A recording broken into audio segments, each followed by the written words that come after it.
Welcome to the Council of Moms. I'm Lisa Valentine Clark, and here today on the council is Liz, Brittany, and Tammy. Welcome. Thanks for being part of the council. Hello. Hello. Good morning. The Council of Moms. You should be drinking more water. That's flavored with caffeine. That's flavored with caffeine. Sure, that's none of our business. The Council of Moms, where good intentions and reality collide. Right? I like that one. True. And as always, the Council of Moms, made with real moms. Oh, I like that. Yeah.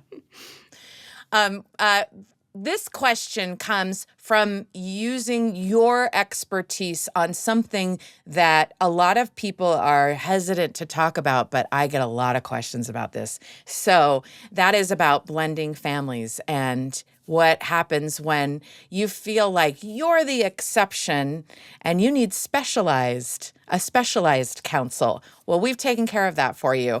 The first question is, as a stepmom, I am trying so hard to bond with my new kids. And the one thing I've noticed is when little yes or no decisions come up, I feel like I have to prove that I'm on their side. And I cave on stuff I probably wouldn't if it was one of the kids I brought into the marriage. I don't want to be inconsistent or a pushover, and I hope my birth kids don't feel like I'm acting any differently towards their siblings, but I feel all this anxiety whenever I'm the deciding parent for my bonus kids. Question: how do you parent your stepkids when every decision feels like it's going to define your relationship? This is a question about pressure and consistency. What do we got, counsel? Okay, I'm going to start first. I don't have advice, but I'm going to tell you this one funny little story. Please. And remind me, stop me if I already said this last time. I can't remember if I did, but my husband and I were probably about 8 years into our marriage, and we decided we needed help. And so we went to a marriage counselor because we had this exact issue. And we also had the issue with disciplining kids, and it was just horrible and hard. So we go into this therapist, and the very first, we sit down and he says, okay, tell me why you're here. And I said, well, we're a blended family and we're just trying to figure this out. And it's really hard because our kids feel like there's two separate families, and how do we discipline? And we just need help. We don't know what we're doing and we need help. And our therapist said this, and I quote, I would rather do therapy on a meth addict of his entire life than work with a blended family. What? I didn't know whether to cry or hug him. You're like, Thank you for validating. What? So it is that hard? And then I'm like, can I do meth? Is that what we're saying? That can't be the answer. I know. That moment right there, I was like, wow, this is hard. Okay, I wasn't imagining this. How did you feel in that moment? Did you feel validated, or did you just feel like desperate? Both. Absolutely. Okay. Both. Like it was every feeling you could have, but I finally realized, oh, I'm not making this up. I'm not being dramatic. Like this guy who's been, and he's an older therapist. He's probably in his late 60s. He's been doing this his whole career. It's not like he's new, fresh from college. So I was like, oh, he's seen his fair share of everybody. And for him to say he'd rather, blended families are hard. They're just really, really hard. So anybody out there who's feeling frustrated in their blended family experience, just know you're normal. And it's really, really hard. It's so hard. So anyway, that's the story I want to start out with. So everybody can maybe just take a big breath. Yeah. Oh, okay. Yeah. And whatever you're going through, I'll validate it. It's really hard. Yeah. But you got to tell me the next step of that story then. Like, where did you start? Like, what was the first thing that he said after that? Well, we ended up not going anymore because, okay, we went a couple more times. The next time we went, actually, this is funny because the next time we went, we sat down and I said, I feel like I'm always the bad guy. Yeah. Like, every time there's a decision to be made, I'm the one, I feel like I'm disciplining and the kids don't like me because it's coming from me. And I'm just tired of being the bad guy in these scenarios. And he looked at me and he goes, somebody has to be the bad guy. It might as well be you. I'm like, I'm out. No, that's not what I came for. I don't like that. Mm-mm. No, this shouldn't be me. So we never went back. That's why my story ends there. That is amazing. Because you shouldn't be the bad guy, and not. And if everyone should And be you the bad knew guy, that. I was going to say, like, you knew that inside. You were like, that doesn't feel right for our family. And so, nope. what is that next step then? Like, what has worked? And I appreciate you saying, everyone struggles with this. This isn't easy. For sure. Yeah. So I'm in year 1, right? And it's really hard. And I had to like sit down my biological kids and be like, okay, guys, you know that I don't typically say yes to all these things because they're like, Mom, why do they get to do this and I don't? And I'm like, okay, these are new relationships and we have to work at it, right? Like I can't always correct them at all times, and they're learning new family rules just like we're all coming together and learning.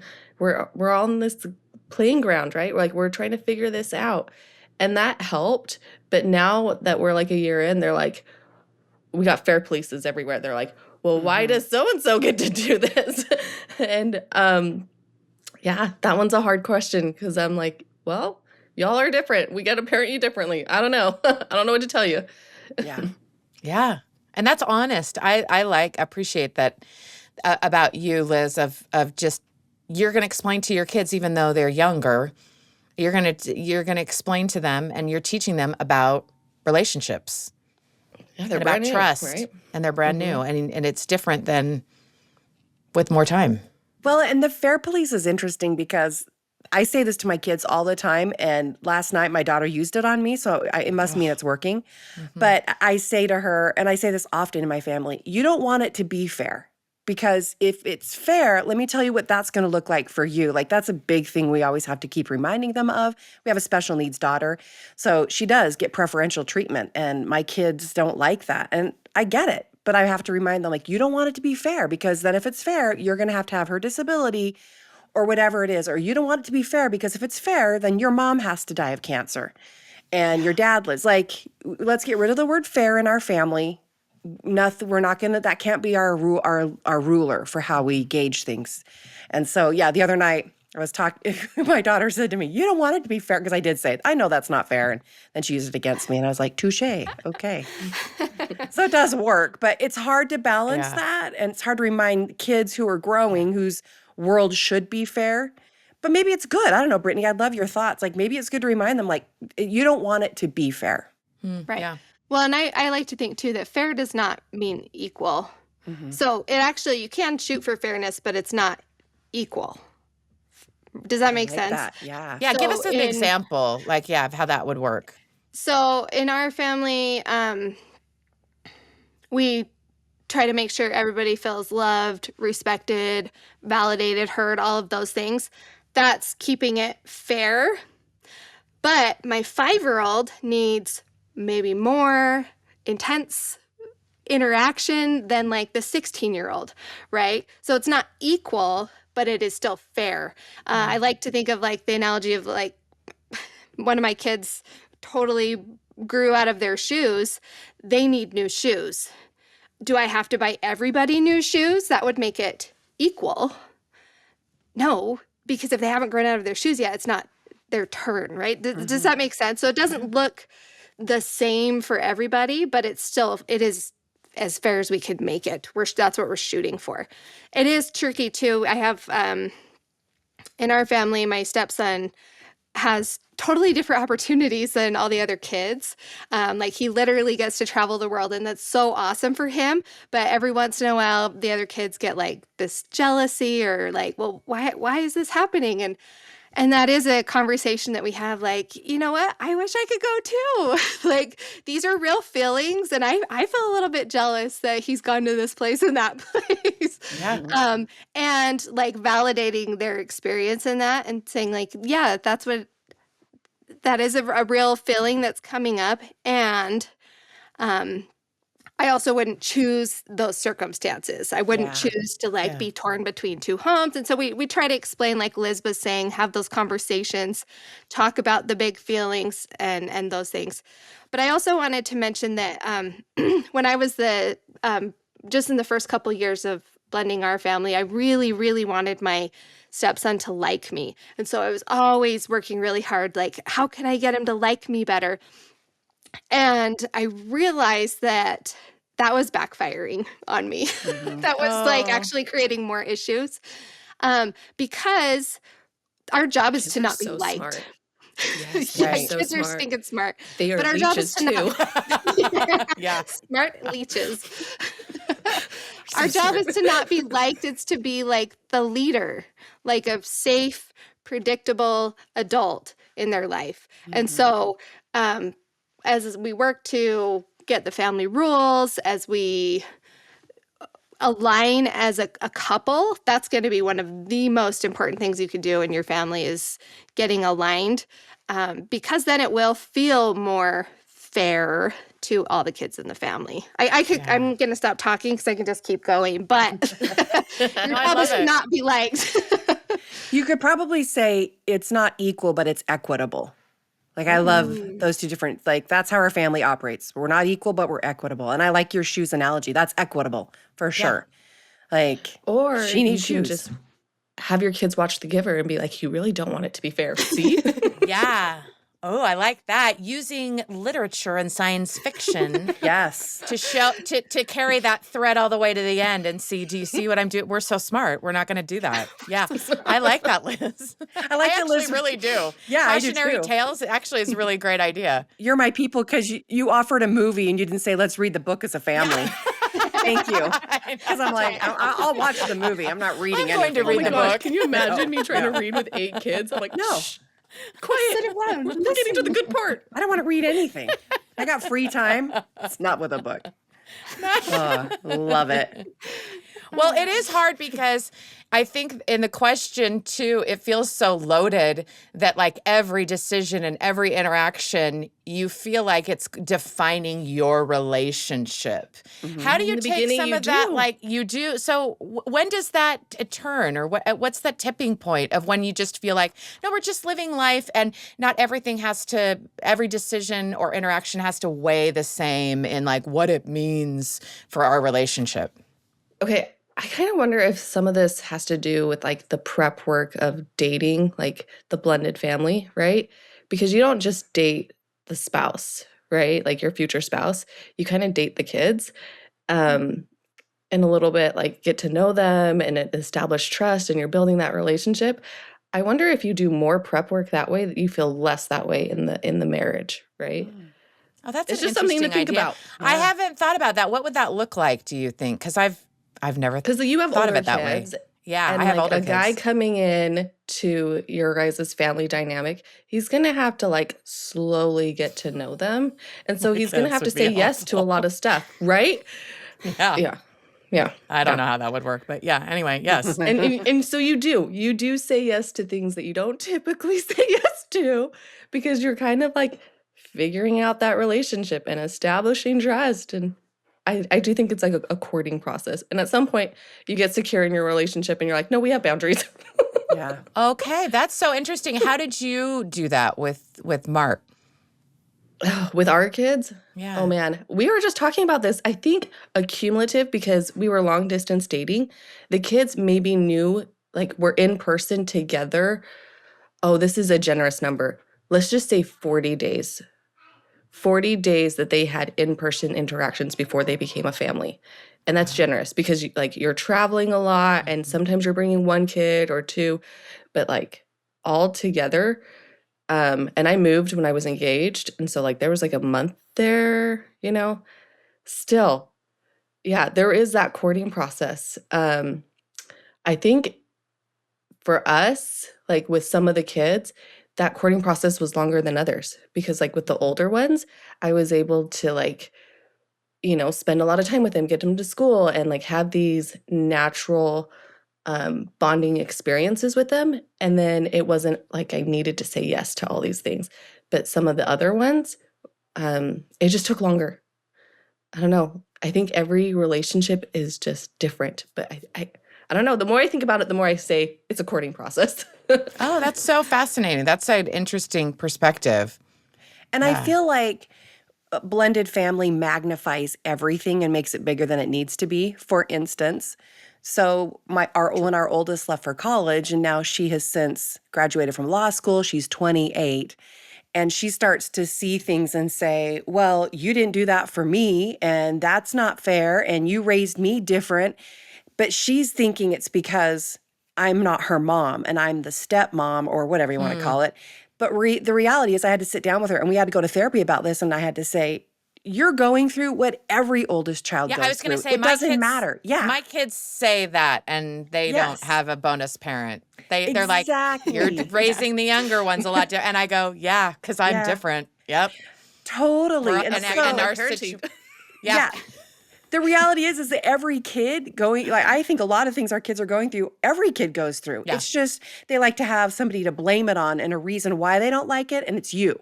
That's an I have to interesting remind her. point. Yeah, like it's not, yeah, it's because you're just a normal kid. It's not because we're in a blended family. Yeah. Every oldest child is ticked at the parent for raising the youngest with less Yeah. rules. So it's almost like congratulations. Like we're Yeah. a legitimate, normal, regular family. Yes, And absolutely. who are having those milestones. Like it's almost further evidence that Mm-hmm. you blended so correctly that she can take that for granted because that would be the same situation in Totally. a typical family. Yeah, and reminding Mm-hmm. the kids of that and being able to have that. I mean, it comes with maturity for our kids, I think, but saying this isn't about a blended family. This is every kid feels maligned. Every kid feels left out, no matter what family scenario they're in. Every kid needs attention and has wants. And so for me as a parent, I had to just let that go and breathe and go, oh, wait a minute. This isn't about me.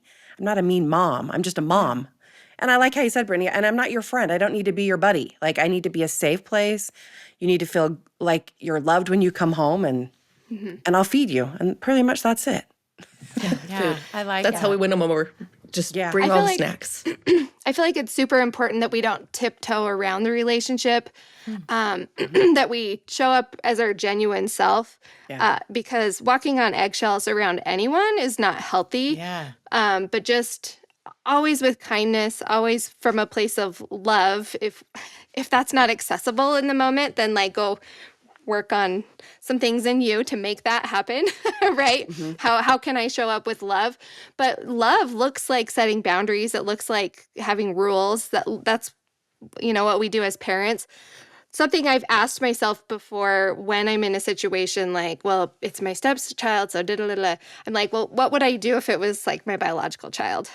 How would I treat them? And then like maybe that's the way I need to be showing up. But always my partners, like we're brainstorming, especially about big things like, well, how are we going to handle this situation? Because if we start treating the kids differently because they're mine or they're yours or whatever, that's where resentment's going to start to grow. We don't want that. I know, and they feel everything. Have you ever had an experience where a small decision was made and you felt like that was going to define your relationship in a positive way? So with my oldest bonus son, he loves to fish. Like if he could fish all day long, he'd be like the happiest kid on the planet. Like that is his zone, that is his jam. He doesn't care if he doesn't catch anything, but he's like going to catch something, right? Like he's on a mission. He loves it. I got to the point where, we established household rules and chores, and he's so quick to get them done. And he's like, so what do I do now? Because he was bored, right? And I was just like, well, we live by a couple lakes. I'm like, why don't you ride your bike down and go fish at the lake? And he's like, what? Like, you would let me do that? And I'm like, yeah, you can. And it was like this moment of like, oh, you see that I love this and you're going to allow me to go do that? You trust me? And I'm like, yeah, I do. Go for it. Knock yourself out. And it was just like a good moment for him and for myself because I'm like, okay, yeah, this is something that we can incorporate. If he's getting his task done, why not? Like, this is a reward that I can go and like 110% support. Oh, I love that Mom because win. it helps you because it's not just allowing him like a bonus or like a treat or a surprise. It's seeing him. Like, I know you love this. So let's set it up so that you get You can do it more. to do this Yeah. more. That's really I love sweet. that example. That's so sweet. I actually think it's the small things like you shared, Liz, that are the most meaningful.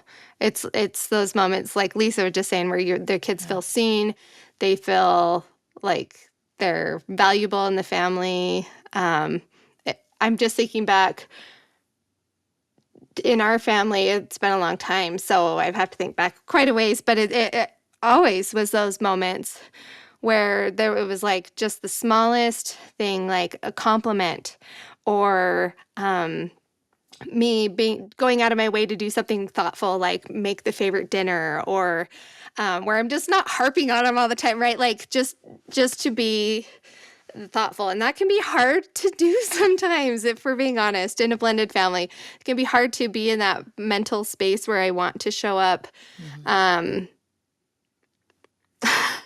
Yeah.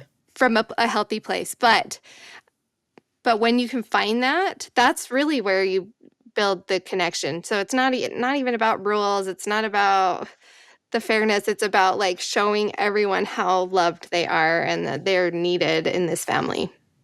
I like that. It sounds to me that it's really the long game. That it just Oh, yeah. requires a lot of patience and consistency, which takes time.